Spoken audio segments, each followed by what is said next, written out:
We're very honored this day today, on the 30th of August, to have a very special guest with us. It's King Kigeli, fifth from Trahinduva, King of Rwanda in exile, and we're very honored. Your Majesty, it's such an honor. Counselor, very pleased to meet you as well. And Your Majesty, we're truly honored to have you as our guest at Pop and Fresco Journal, and work that you have done in your life is carrying such an important message for the society and all our humanity. And I know that you were helping and still helping people all over the world. And being born into a royal family of Rwanda, what memories do you have about your family, about your mother, about your father? Do you want me to translate first? Absolutely. ngo bari bishimiye kuba baje kugira ngo bakugire interview none arakubaza kurikije biriya bibazo nk'uko yari yabivuze ngo mu rwibutso ufite ngo ni ibiki wibuka ababyeyi bawe kuri umubyeyi wawe ari so ari nyoko ngo histoire ufite mu bitekerezo byawe n'ibihe ati umubyeyi wanjye cyane cyane avuga data nkiri umwana twakundaga kujyana nawe cyane gutembera nawe ahagiye kujya gutembera ibyo nibuka byinshi yajyaga ambwira turi kumwe. In my childhood, I was normal like other Rwandan children.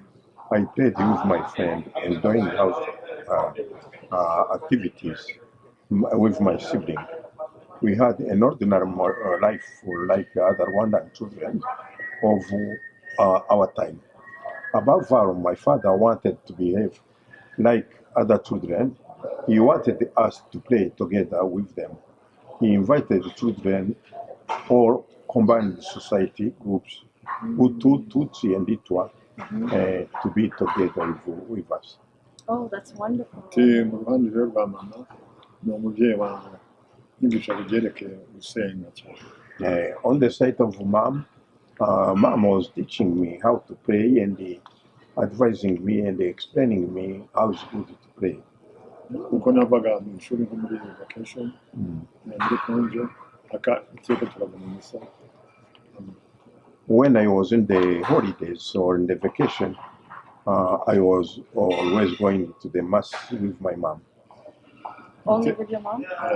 Mutere niho yakuriye gukunda iby'Imana cyane kugeza. That's how I have been educated to follow God up to now.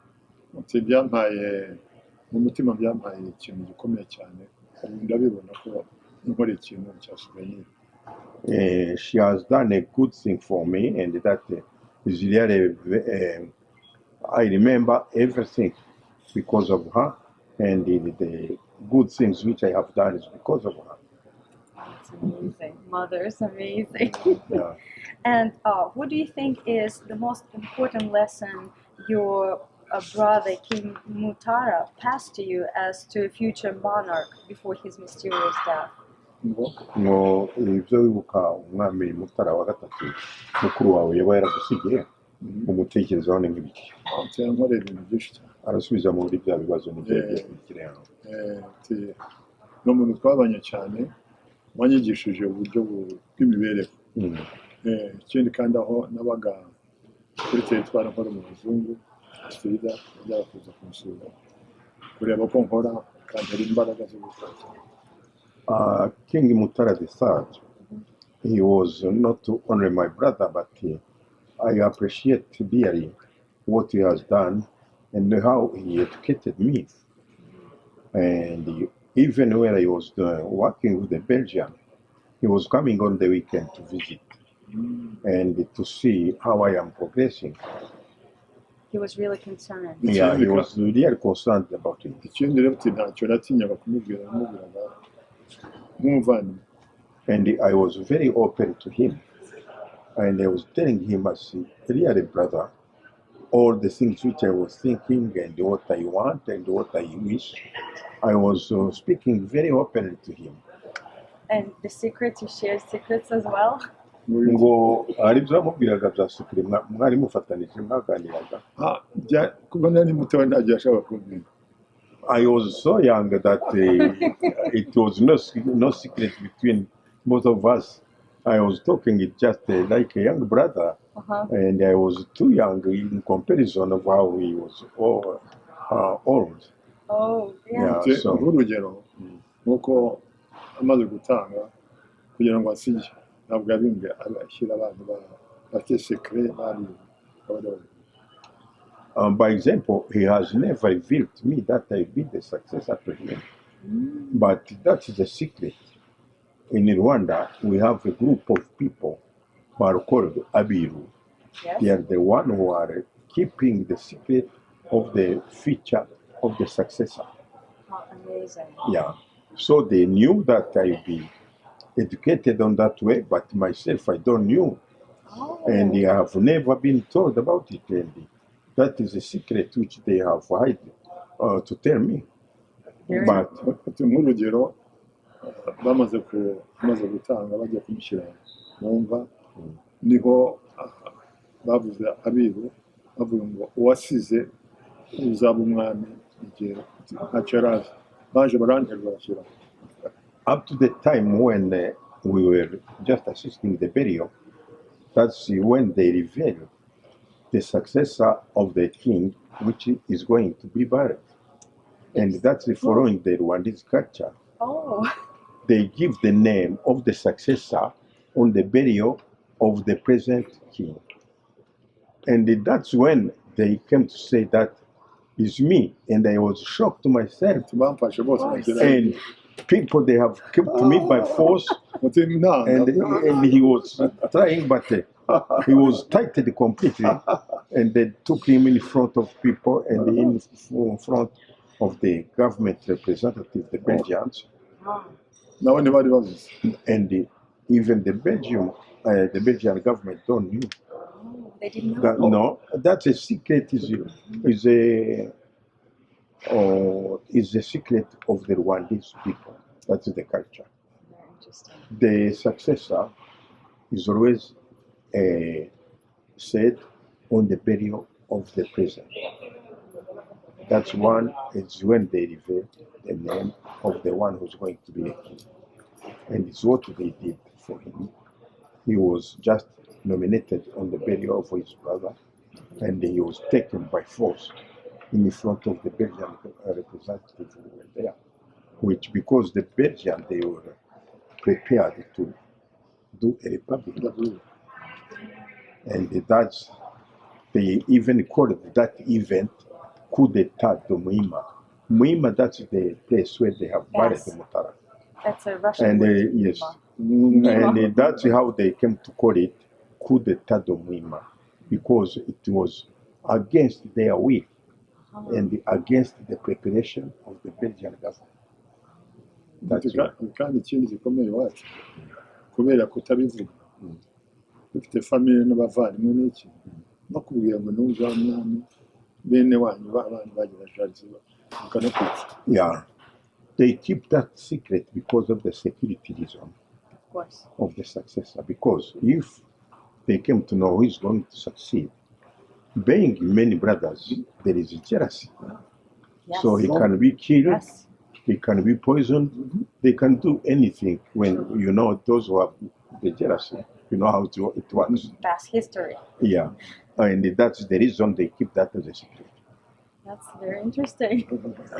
And when you were forced into exile, you fled to Tanganyika and then other countries and ultimately arriving in Washington, D.C. And how did you manage to escape Rwanda? Ngo uhunga ngo wavuye mu Rwanda ujya mu bihugu byinshi, ngo wavuye ute kugira ngo uze kujya muri Tanzania byagenze bite? aho kujyayo nasabye guverineri kugira ngo njye kureba secretary general y'agama abanza kwanga ndetse biraruhanya nyuma aramwatse kugenda nasaza n'indege idema igiye kugenda noneho ndagenda njyayo kubabwira problem y'abavuzi bakora bibi hari noneho ngumaho mu cyumweru kimwe ngiye gusubira iwacu radiyo y'u Rwanda yavuga ngo abayobozi ba Kigeli ntashobora kuza. Okay, I started by going to Kinshasa because in '59, when the troubles started in my country, I tried to make an arrangement with the Belgians, but they knew what they were doing, and I don't knew that they are the one who are conducting that event. First of all, the resident. Mbere na mbere wabanje kubwira ntuza logiste wabanje kubwira logiste akubwira yuko bamutumye kufana si byambere ibyo ni ikindi gihe ariko ubwo nari ngiye Kinshasa kubwira secrétaire général bavuga ibyo bakoze mu Rwanda babirije nuko bimaze kurenga. Anyway, I went to the governor of Rwanda in Bujumbura to tell him what is happening in the country. And he was not willing to arrange the things because they were the one who are conducting the event. Then as the Dag Hammarskjöld, the General Secretary of the United Nations, was passing to Kinshasa, and we were under the League of United Nations. On that time, then I said, okay, once the Belgians, they are not arranging this problem, they are not stopping this event, better to go to tell the representative of United Nations because we are under the League of United Nations. The governor of Rwanda has first refused even to give me a passport to go to Kinshasa, but I pushed until he gave me the passport, and he allowed me to go to Kinshasa to meet the Secretary General. I find even that the flight was almost going. Okay, by chance. ngeze mu ndege nohereza parakomando belge baguta indege Even when I was already in the flight, they sent a troop of paratroopers, Belgian paratroopers, to stop the flight. But the pilot refused. He said, once I have made the engine, I can't stop it. That's right. If you want of him, you have to follow him to Kinshasa, to send a telegram, so he will be back. Okay, that's how he happened to go to Kinshasa, and that's how he came to meet Dag Hammarskjöld, the General Secretary of the United Nations. It's like a... mwaka uburyo nzajya muri Assemblée Générale arambara ko azanyohereza email yo kugira ngo nzaze. Then he arranged with him that he will send him an email to invite him to the General Assembly in the United Nations to explain the situation of Rwanda. And that's how I went. In the meantime, I went in Tanzania. bamaze kuvuga ko nasheje nifashe indege za Tanzania. In fact, I wanted to go back in Rwanda, but on that time they published on the radio that I am prohibited to come back in Rwanda. And that's how I went in Tanzania. And that's how I started to be a refugee. So from Tanzania, I received an email inviting me to United Nations, and that's how I went to the United Nations. Anyway, you find all the explanation on the paper here. Of course, but that's incredible story, and itself very, very dramatic, and how it happened as well. Yeah. I'm very, very fascinated that you had to go through all of this. Oh, anyway, when you follow his life, it was really not a joke. No, it was crucial, and when you see how many on that time, because the whole of Africa was fighting for independence, and most of those who have fought it, they have been executed. All of them. He's almost the only one who is staying now, who is alive. When you see his brother Mutara, you see Rwagasore of Burundi, you see Mandela has been in prison, Kenyatta has been in prison, many others. Lumumba has been assassinated. Terrible. So, abahakana Imana bisingiza. That's how we came really to believe God is God. God is God. Yeah, Yes. he's the one who has protected him when you see how many passed in front of him. And he was fighting for the same.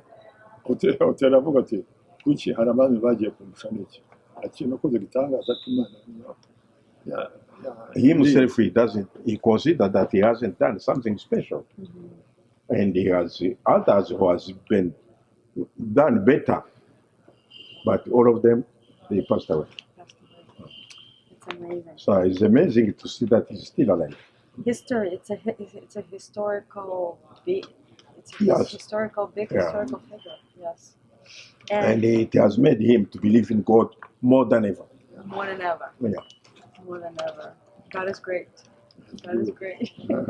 And in 1992, you was granted the political assignment, right, from the United States of America. Yeah. And you also started to travel internationally. You were able to speak and talk about what happened, and on behalf of Rwandan people as well. So, what are the goals you wanted to achieve by doing this important mission? Ngo aho uziye hano muri Amerika utangiye kuvugira abanyarwanda, utangiye kuvugira impunzi, ariko emu yawe icyo ushaka kugeraho ni iki? icyo nshaka kugeraho ni cyane cyane bya mbere no kumvisha abantu ibyabaye mu gihugu cyacu, nuko izi mpunzi zihunga bibaza ngo murahunga iki. Icyo nshaka kumvisha abantu muri Amerika batabizi niko bagize ibyago, barabasenyera haza imbere biracika. Ibyo rero byanjye njya hano muri Amerika kumvisha, ariko intego yo kugira ngo bashyire hamwe abantu bafashe impunzi, si ukuvuga ngo baje gutembera, ariko bazanye n'akababaro.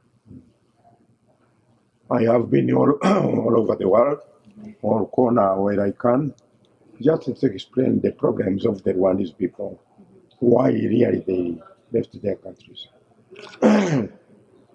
Because following the propaganda of the Belgian, they have made a wrong story, very wrong, saying that and that's why they have created the problem of fighting among the tribes, which has never existed before. It was no hatred among the tribes in Rwanda on the time when the king was there. That was started just when the Belgian, when we started for independence. That's when they started to confront each other and to make them fighting. And that is the reason why they have killed Mutara and they have taken away him, and they create a republic. It's funny when you see that Belgium is a kingdom and they don't want a kingdom in our country and they create a republic. That's contradictory on the history. Right. If they wished to make a good thing, they can do the same what they do in Belgium. In Belgium, they have, by example, two tribes, Flemish and Wallon. Okay. And we have Hutu and Tutsi. It's almost the same. Why they keep their monarchy and they don't want us to keep our monarchy? That's a very question mark.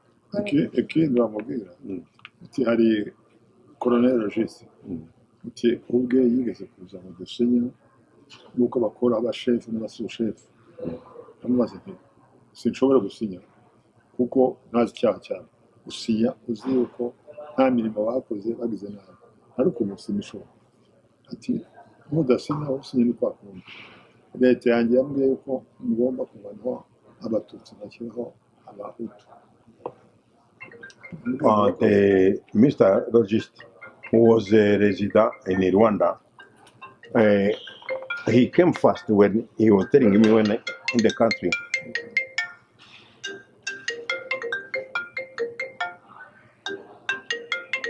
On the side. I think it's on the side there. Okay. Yeah, and he brought some files just asking me to sign for dismiss all the chief, the Tutsi, and I asked him, why do I have to sign and dismiss them?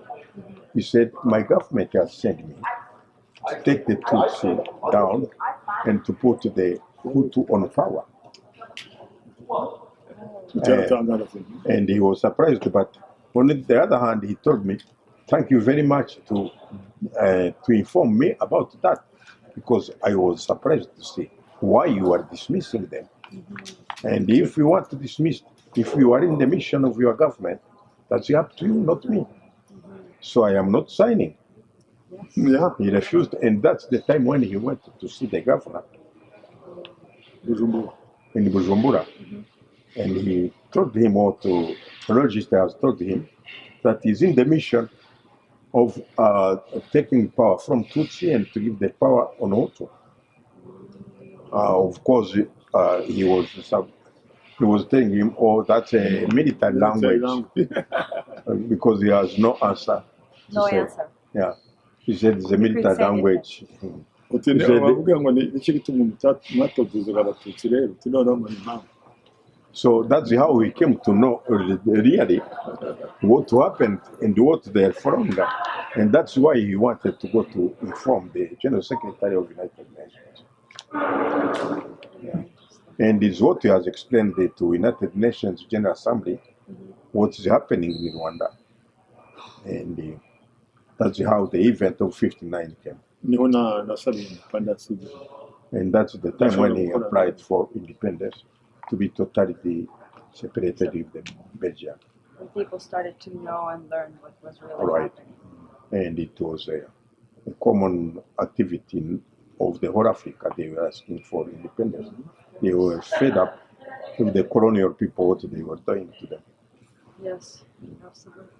And then I also know that you were friends with the late South African president Nelson Mandela, that the whole world is admiring as well.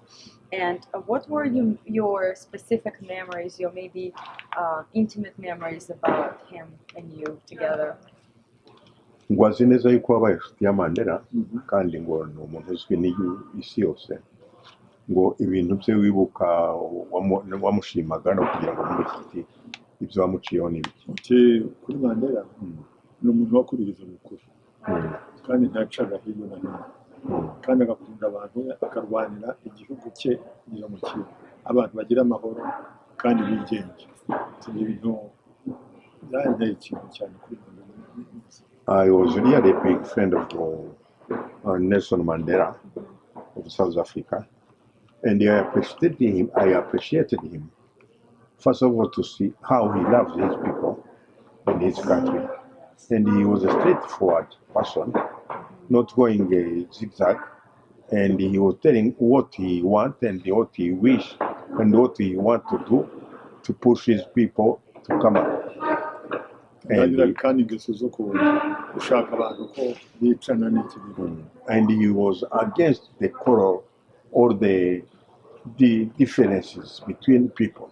He wanted always the people to understand each other and to live in their country like brothers, not to like foreigners. With peace and Peace understanding. and harmony, and to follow the instructions of the government. And did you spend a lot of time together? May I ask that question? ngo mwabaye igihe kinini mwabaye. Oya twabonanye cyane cyane yaje muri Tanzania. Niho twabonanye cyane turaganira. We met for the first time when I was in Tanzania, and that's when we came to sit together and that I came to know him, and he explained what he's following. Because on that time we were both of us in exile. Yes. Yeah, so we had the common problem. So we had to discuss some issue, and we were explaining each other what is happening to different countries and which line we should follow. And you probably had a very deep understanding of each other's situations. ngo ubwo mwarumvikanaga bigatuma noneho mwumva icyo mukora Icyo tukora twese tukumvikana kimwe n'ibihugu byacu ko bimeze. Yeah, it was allowing us exactly to make comparison of what is happening to this country and this country. We find that we have the common problem with the colonial people, and that's how we became strong, and we have a common fight, Byagiye binkomeza nanjye. and that was make us stronger than to Together. fight alone. Yes. Together, Yeah. yeah. And would you still consider a return as a constitutional monarch of Rwanda? And what should be different should you be returning to Rwanda? ngo wumva wasubira mu Rwanda nk'umwami constitutionnel niye moto nicyo narahiye nicyo kintu navuze ko ngomba kuba umwami constitution. when I came on the throne, I signed that I will be a constitutional monarch. And I wish to go back as a constitutional monarch and to follow the same rule. nta byahinduka ntushobora He doesn't change. He will remain the same and the same objective. I see. And Your Majesty, you recently completed a trip to the United Kingdom with a birthday dinner sponsored by International Academy for Genealogical and Heraldry Studies. And did you have a favorite part of the trip? And what did you do on that specific trip? ngo uherutse mu rugendo rwo mu Bwongereza ngo urwo rugendo wararwishimiye inama wahagize na reception bakugiriye ngo ikintu wavanye wakuye ni byarashimishije cyane nasanze umubona bafite urukundo ikindi n'abantu bafite umurava banyakiriye neza cyane byarashimishije ni souvenir ikomeye cyane. It was a very good remembrance, but also a very good encouragement to see that people, they are still appreciating what I have been doing and what I am still doing even now for my people. Yes. And to see people to appreciate is not so often. You see, where I have been traveling and to have such reception which he has had is very rare. Special. So he was so much pleased to see that at least there are some people who understand what he has done and they will appreciate. Because now it's not everyone who knows or who appreciate what he's doing. Yeah, and he has made a poor person in many countries wherever he has been traveling. But to see a big country like that one, recognizing what he has done and appreciating is a very, very good thing. Yes. And it has given me first encouragement and a very big sign that the world is watching what is happening on the world. Changes, lots of changes. Yes. Yeah, and that's a big hope. Yeah. Hope for the better. You're currently a head of King Kigeli Foundation, which is known all over the world. And could you please tell us more about your organization and what work you're doing to the people that are listening to this interview? ngo bazi yuko ufite fondation King Kigeli Foundation ngo wadusobanurira icyo ikora n'icyo ukora naho ukorera ni uko imeze mbese uko ishinze uko iteye. King Kigeli Foundation nayitangiye nyigeza ino muri 2024 niho twayishinze ndayishinga kugira ngo uko nje muri Excel hano nanjye mfite uburyo bwose najya afasha abana b'imfubyi mu Rwanda n'abandi bari hanze mu byerekeye amashuri bakaba barwayi ibintu byose nagiye mbijyamo kugira ngo mbone n'amafaranga yo kugenda mbaha abagira neza bayampa nabo nkagenda bakwiza hose. I have that the King Kigeli Foundation. I started with it just from 1994. Oh, a while, yes. It's a long time. What is the King Kigeli Foundation is there just to help Rwandese people wherever they are on the world, especially all types of children, orphans, widow, and the old people, all type of people, all refugees, wherever they are. So there is helping for education, is helping for medical problems. Whatever we can do, that's what the role of King Kigeli Foundation is, it to help the Rwandese people, especially those who are outside of Rwanda, because there is no help and it is not all category. So we are trying wherever we can, and we are trying to get some funds up and down to try to help all those people who don't have any income, who don't have any means, to see how they can survive. and how they can get the funds. ndetse kandi cyamushimisha cyane ni uko twese turi muri aziya numva cyanshimisha cyane nubwo ntari mu gihugu cyanjye ariko mfasha abantu banjye. Yeah.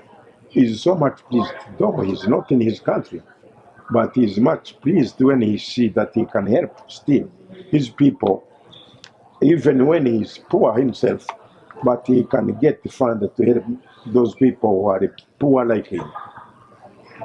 But you are very rich inside. Ngo ni ukuvuga ko wumva uri umukire mu mutima. Cyane biri mu mutima we. Yeah, that's really around my heart. When I see that I can help my people, I became rich. Yes. Niko mbona umwana ubabara nta kimufasha afite ababyeyi numva umutima wanjye utameze neza. When I see some orphans or some children who are suffering who don't have any help, or to see the widow who has lost their husband, or the people have lost their wives, or people have lost their children or their families, I am so sad to see them just struggling outside. Yes. That's true. And Rwanda is also known for its culture, art, music, and very, very creative people. So how are you managing to bring this culture into a public eye so people from other cultures, from other parts of the world also know and your culture, people from Rwanda known by international community? Ngo bazi neza ko u Rwanda ngo rufite imyuga myinshi, rufite na culture nini, ngo ibyo bintu hari icyo bikoraho kugira ngo isi yo hanze imenye yuko mufite culture iri inyinshi hanze kugira ngo umenyekane. Icyo gitekerezo ari gifite kandi bamwe bajya baza nko mu bihugu bijyanye n'ahandi, ariko mu byo mfite mu mutwe ni ukubera za fond no kubona kugira ngo batumire baze babikore bitewe n'aho kikiri kubera ko iki gitekerezo gifite cyane. I have that idea since a long time, but the problem currently is the fund to make activity. But on the program, we have that point that you have also to show our culture. We know that our culture is very beautiful, is very rich. We are very rich in that culture, but we are still struggling to get enough fund to put the activities up and down all corners, all country where we have the Rwandese people. And they are ready anytime we find the funds that we can make the activities all over the world. Hopefully it will happen very, very soon. Oh, very good. Thank you. And I personally think it's an amazing, amazing way of enriching people in your traditions and show them about your country. Yeah. Ngo nawe byamushimisha cyane cyane ngo aruzi bakoze ibintu ngo ndetse yabona mubikorera mu gihugu cyane. Yes. And what is your favorite book? Igitabo ngo ukunda cyane ni iki? cyane nkunda nk'ibitabo bya histoire kandi ariko cyane ikineza nka Bibiliya amagambo y'Imana yo biranshimisha cyane. Like many books with the history, but especially when I see the Bible. And to follow what information they are giving is very, very interesting. And what is the most key factor that you found in the Bible? What is your favorite verse or you think is the most important to you? Mu magambo yo muri Bibiliya, ijambo wabonyemo ryiza rya mbere wahitamo ni iki? Ijambo bakunda kukoresha muri byose urukundo. The best is love. Ndetse kandi ikimushimisha we nuko yagiye za Bethlehem, Jerusalem, teragiye hose. Byamutumye akomera cyane. Ngeraho naho basize imva ya mutagatifu Yohani Batista muza Damascus. Hari kiliziya gatolika noneho umushyira iyo kiliziya yavuyemo ibe umusibiti ariko iyo mva ye irahari byaramushimishije kwasengera. He has been the land in Jerusalem the Holy Land of Jerusalem. He visited the whole, even the where Jean Baptiste, who is his patron, he went to see his where he was buried. It was a Catholic church built on that grave, and later on it became a Muslim The Damascus. in Damascus. Syria. So he went to see purposely Jean Baptiste's grave. You did. Yes. Byaramushimishije cyane. How was- was it? How was it? Oh, it's good. Yeah. He was so much touched to see his patron where he was buried and to follow his story. Ikintu cyamushimije no kujya imva ya Yezu bari bamuhambye igihe bakuragaho ibuye. Uti nayiboga ko ntashobora gushyira mu mutwe. Noneho ndapfukama ngendesha mwongera kugira ngo ninjiremo. And he was special happy to see that he went on the grave where Jesus was buried. Special. And he entered even inside the grave. He did. Yes. He was able to. Yes, he was. He went on the You were able knees. to? Oh my goodness, you were. Yes, he entered on the knees. Yeah, He went. You crawled. He went inside to see the grave. Uti byaramushimije. Uti ni ibintu yajyaga atekereza. He was thinking that since a long time, but he realized he came to enter in that grave. Uti yongera agera ku aho Yezu yabatije Jean Baptiste. Uwo mugezi. Noneho mpagara mu ntuza mu bwato bwari burimo. Umugenerali wari muri protocol yanjye noneho anshyiraho amazi ati nka Jezu bamutera. And he went to see where John Baptist was baptizing Jesus. Yes, And he entered in that water. you did. Yes, and the general who was there, Oh. he threw the water on his head, Oh my goodness. like John has done to Jesus. Jesus. Exactly, the same ceremony he has made it. That is some special coincidence. Yes, and that's why he's always remembering that trip he went on the Holy Land. Yes. Uti ikindi cyamushimishije no kujya ku musozi shitani yashukeho Yezu imushyira hejuru ngo hasi ni kure cyane muri Sinayi. Noneho ngo shitani iramubwira ngo yaba uri umwana w'Imana y'Imana manuka noneho abamarayika bagusana. Yezu ati biraza gushuka umwana w'Imana batyo. Yeah, Ati nawe haramushimishije. he went to see the mountain Sinai, Sinayi. where the evil took Jesus, and he went on the top of the On the very top. Yeah. on the He very top, tested him. yes. Yes, And at the he very told top. him, okay, now you can fall. If you are really good, now the angel will come to take you. He went to see that place. So he has seen all the sin. Birazira gushuka umwana w'Imana. And when Jesus told him, is prohibited to try to make to turn the kid of God, or how may I say that? The Lord, the King of God, Yeah, the Son of God. the Son of The Son God. of God. Yeah, don't try to tell the wrong things to the Son of God. Yes. Yeah. Uti ibyo yagiyemo rwose byaramushimishije. So he followed the whole story on the Holy Land, Nongera ngeraho yavukiye Bethlehem. and he went where he was born in Bethlehem. Yeah. That's incredible. That's So- very special. Very special. And what is your favorite time of the year? Igihe cyawe cyiza mu mwaka ni mu yahe mezi? cy'umwaka iki Igihe cyawe cy'umwaka ni mu kuhe kwezi? kuvuga bwanjye. Aravuga ngo igihe wumva wishimira mu mwaka. Cyane cyane nkunda igihe cya Christmas.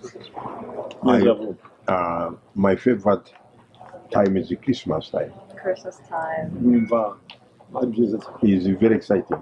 But it's beautiful. And what is the most memorable day in your life that happened, or that you always remember?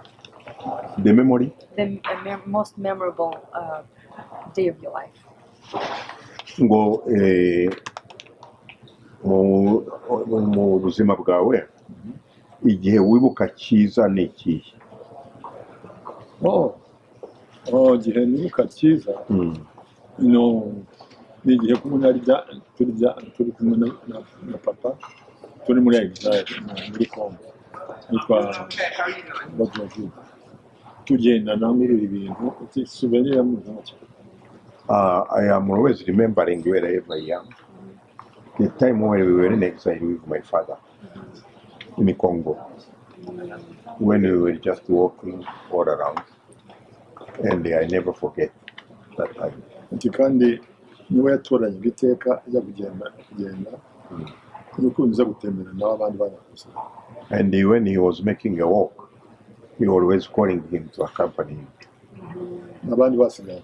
And the father was always calling him to come with him, even though others were staying. And he was buying me the small things. Ndibuka yatwazaga ndifite abana bazaga barumuna banjye bazaga kunsaba ngenda baha. And when we were coming back, all my brothers were coming to ask me, "Oh, what he has bought for you? Give us." Yeah.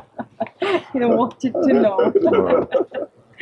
And what do you think the world can learn from Rwandan genocide, and what could be done differently in the future for Rwanda in order to see the country grow and flourish and develop into an amazing and cultural society as it was before, and even more so? Ngo iyo ureba ibyabaye mu Rwanda abiriya bya jenoside ngo ugira ko akwiriye gukorwa iki kugira ngo u Rwanda rugarure ubwiza bwarwo bongere mu gihugu cyiza. That's a very interesting question. Kuko iyo mbibonye biriya byanteye agahinda cyane. Ikindi cyambabaje nuko namaze igihe gitoya ku ngoma plan zanjye nari mfite nari zizakora igitangaza. When I see what happened in my country, I was so sad because I have just made a short time in my country, and what I was planning has been broken from the beginning. Naho ubu cyo mu Rwanda cyo mareba ngize Imana nkageho haba change rwose cyane cyane ashaka kugira ngo abantu bose bagire ukumva bagire mbese umunezero bakundane bumve bari mu gihugu cyabo umuvandimwe umushiki we n'umutwe bose bahuje ariko bataryana. Icyo kintu ni imbuto natera mu gihugu muri iki kuko nagize experience yo kureba ibihugu byose nagiyemo yampaye lesson. As I have been in exile for a long time, I have learned a lot, and I have been in different countries and visiting others. I hope that in my idea, I would change the whole country, especially to reunite the spirit of Rwandese people, to become again one person in that country, and to come back to be together, to be brothers and sisters, and not to be divided anymore. That is the first thing which I will try to surprise the whole country, not to see a difference among the people. No. Same one. To be only one father among his children, and not make a difference among the children. People are all connected. All connected, all brothers and sisters. Kandi abantu bose bakamenya iki kibabeshaho no kugira ngo bagire ikintu hejuru yabo hari Imana. And above all of them, to make them understanding that above all, God is there, and is the one who is protecting them, and is the one who is enabling them to do anything they want to do. So to take God in the first line and to work together and to obey what God has said. Yes. Oh, it's so true. It is so true. I so agree with you. And when you're alone and what is your way of spending time when you're all alone? Like, what would you prefer to do when you're with yourself? Because I know a lot of people when they stay alone and they have a moment, they have thoughts, they read, or what would be your favorite time spending, or how would you spend your time when you're alone? Mu gihe uri wenyine igihe cyawe ugikoresha ute icyo ukora wumva kikuri ku mutima iyo uri wenyine ni iki muti cyane cyane nkunda gukurikirana inkuru z'igihugu cyawe mu gusenga no ikindi kandi ngasengera igihugu cyanjye kizava mu bintu bimeze kuri iteka nkabishinga Imana. When I am alone, I am always thinking about my country, the situation where they are. The second thing on that, I pray God to protect my country and my people, and to help them to come back on the reality and to come back on the unity of the country. kandi ikindi byumvise uko abona ko bameze n'iki minza mu mutwe ndebye kubabara kwabo nkatakira Imana. And it's happening so many times. When I see how they are suffering in the country, I am always crying in front of God to see why those people they are suffering, why those people they are not protected. And I am always praying on God to bring back peace in that country. What does peace mean to you? What does peace mean to you? What is peace to your understanding? Like, ngo amahoro uvuga ni amahoro ameze ate? Ni amahoro yo gushyira hamwe, ni amahoro yo kumenya ko igihugu ko ari icyabo, yuko bose ari abavandimwe, bitagira ngo uyu si umuvandimwe cyane iki ugasanga baratatangana bakazana uburyo bwo kuzana confusion hagati yabo. Ariko nkasaba Imana bibafashe bashyira hamwe bubaka igihugu cyabo mbese banezerwe. Peace, the peace I want in the country is a peace from God. To know that they are all brothers and sisters.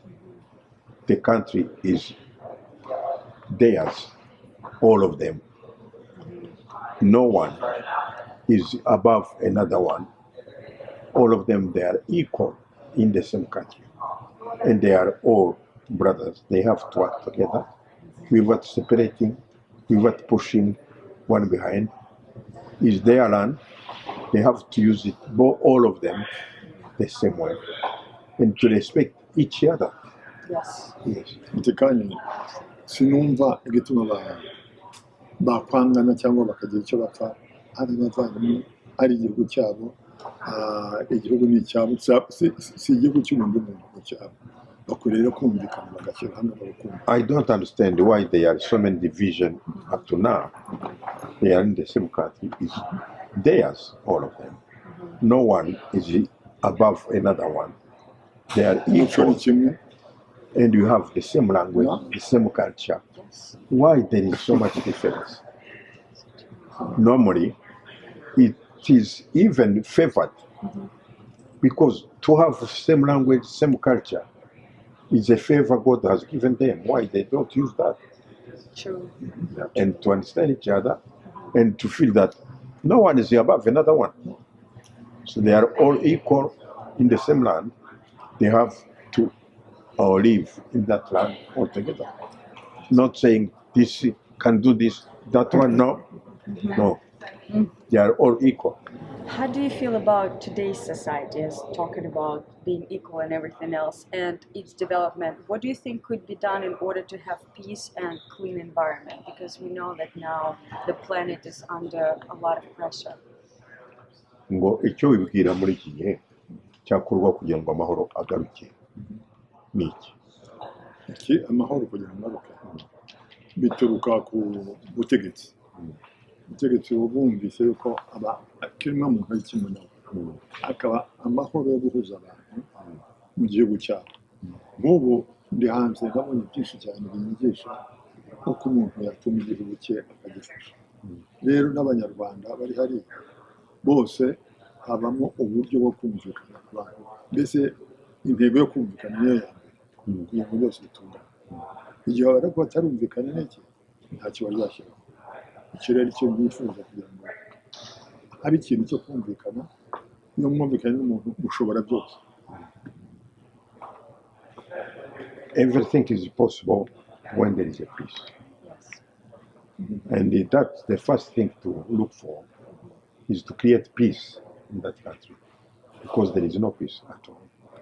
There is jealousy, there are a lot of things which are making troubles.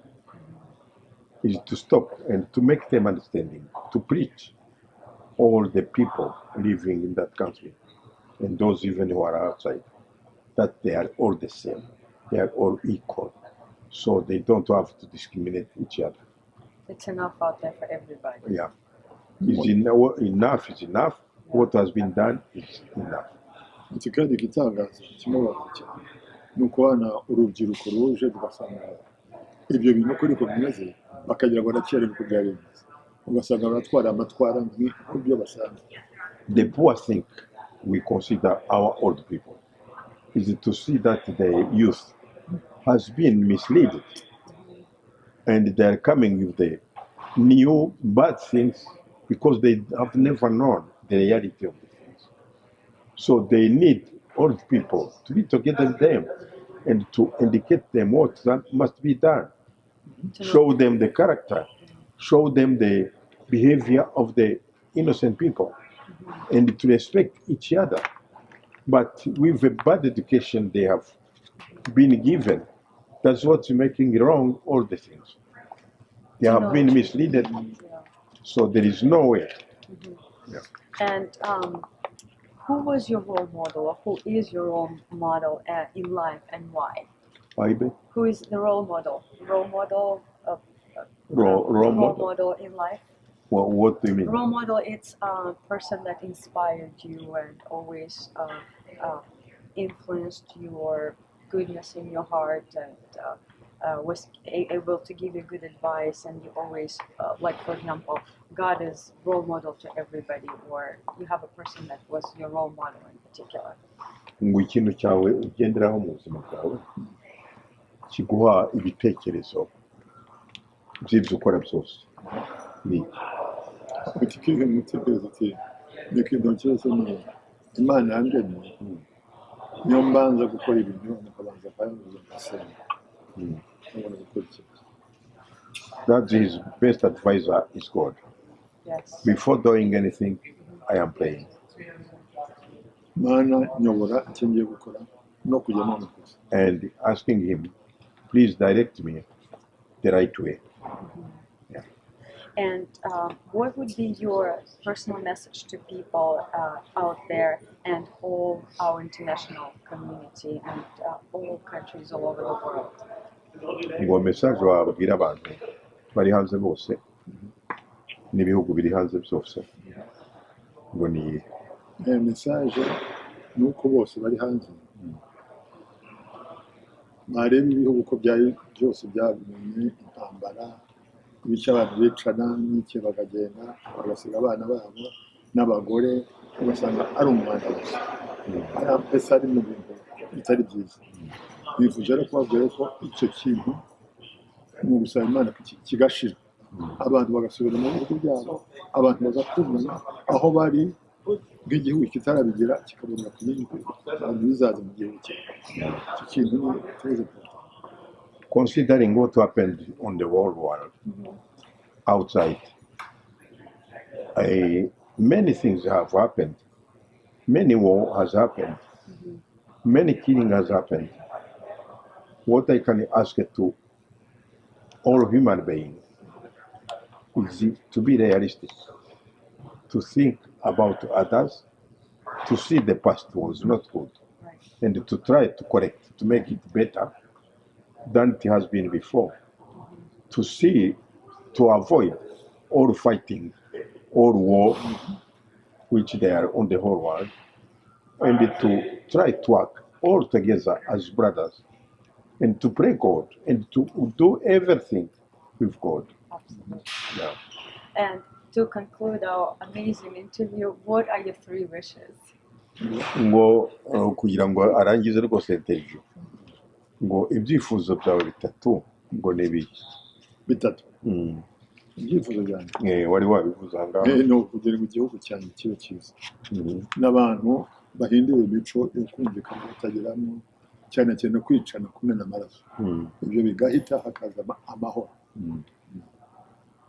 The three wishes is to see my land, my homeland, to be in success, to bring back peace among my people, and the harmony in surviving in the country.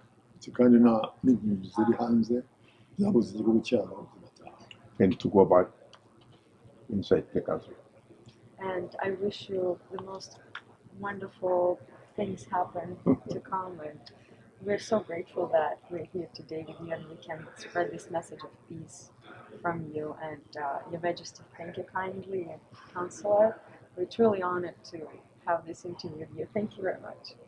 ngo arishimye cyane kuba twabaye kumwe, ngo nicyo cyamuzanye kugira ngo message yawe azayumvishe isi yose. nawe nagushimira kugira ngo ugire icyo gitekerezo cyo kuza kumubaza. And he's very thankful also to have decided to come to make this interview, because he's very happy to advise the whole world about his thinking. We're very grateful.